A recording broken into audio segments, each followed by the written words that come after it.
What is the average salary for a web developer living in London? Hello, welcome to another round of Developer Q&A. My name's David. I'm a software developer with 23 years of experience. I have also managed international recruitment teams, and in this series I answer questions from you about careers in tech.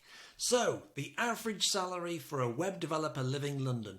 This would be a great question if I lived in London. Also, it's something you can Google. And I have done so. I brought up a link and I have placed the link down in the description of this video. But the reason I chose to answer this video today is not just to give you the number. You closed out, the person who asked the question closed out the question with saying, I took my first job. I took the lowest offer, the first offer they gave me. I needed a job. I feel like I'm underpaid. Should I switch jobs? Now, there were a few things left out of that. Firstly, I don't know how many years of experience you've got since you accepted the job to now. And also, the biggest caveat is I don't know how much you're learning.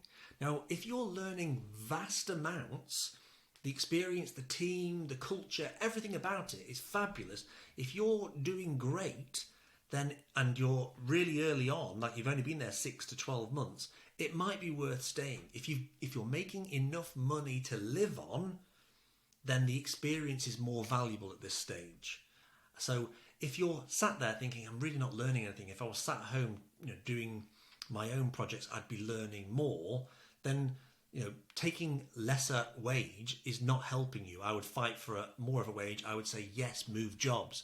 But too frequently, developers are thinking everyone else around me gets paid more. Now, I have been in this situation myself. I have negotiated salaries that were better than any other salary I'd ever had by a long way. And I get really happy and I'm like, yes, finally. I'm finally being paid what I deserve. Only to find out the person sat like here is earning far more than me. So at that point when I realise this fact, I am devastated. I am upset. I am close to self-harming or something. I don't know what I'm doing. But I am no longer happy. Now, what changed? Yesterday, I was extremely happy. This is the best salary I've ever had. Today, I am distraught purely because somebody else was paid more. Is that fair? No. But what changed? Nothing really changed.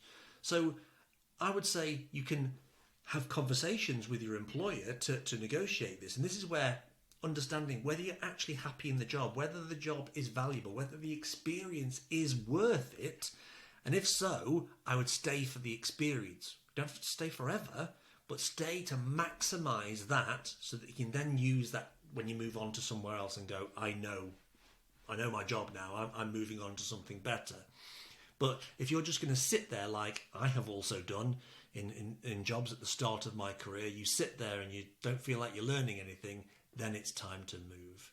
But don't really focus too much on the money, focus on the experience. I hope that makes sense. If anybody else would like to ask a question, there will also be a link down below for you to ask a question. I will get round to you as soon as possible, and please subscribe to this bunch of videos, this playlist, and I answer questions every day. And I'll speak to you soon. Take it easy.